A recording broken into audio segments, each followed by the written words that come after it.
everyone and welcome back to Puberty with Dignity Podcast. Hari ini kita akan bincangkan akhir balik untuk remaja perempuan.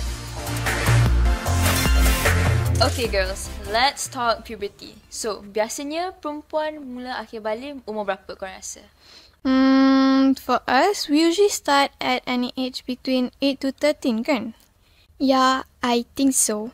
Tapi, ada yang start awal and ada yang start later. Semua depends on badan masing-masing. Everyone goes through their own unique puberty journey. Masa akhir balik, kita akan go through macam-macam jenis perubahan.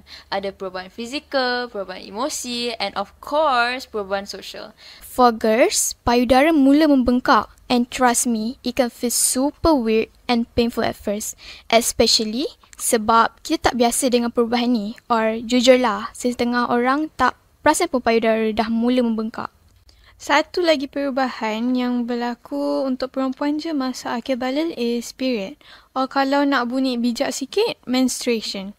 Kalau tak prepare for your period, it can feel like it's the end of the world. Period is just your body's way of telling you that everything's working as it should be.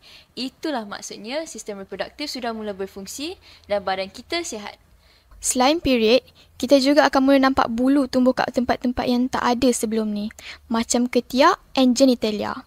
Bulu-bulu kat tempat biasa lain pun boleh jadi makin tebal, like bulu kat lengan and bulu kat kaki.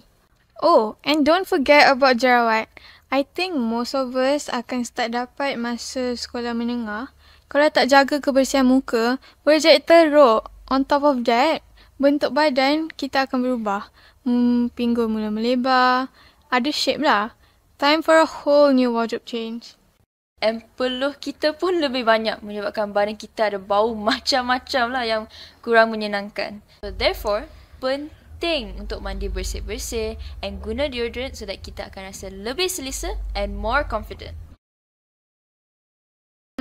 I think perubahan emosi ni memang mencabar sikit. Sebab kita boleh jadi lebih sensitif macam cepat marah atau cepat sedih. Commonly known as mood swings. Sometimes benda kecil pun boleh buat kita rasa stres, lepas tu sedih dan marah. Let's not forget about our romantic feelings.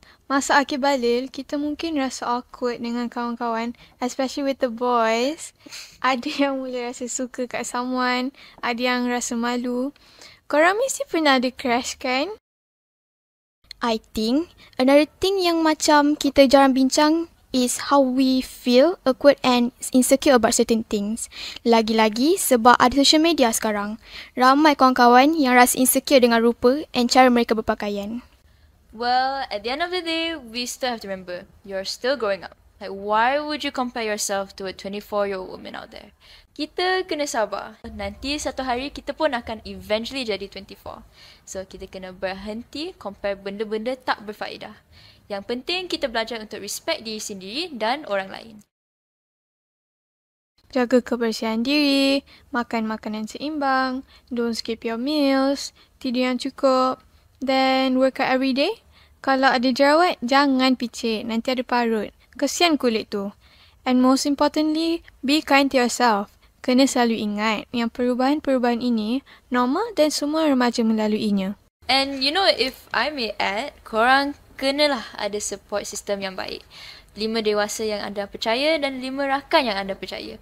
Untuk supaya korang melalui akhir balik dengan sokongan yang padu. Harapan kami sebenarnya adalah semua yang mendengar dapat belajar sesuatu hari ini. Dan ingat, it's okay to ask for help and talk about what you're going through. Sampai sini je untuk episod kali ni. Thanks for tuning in everyone.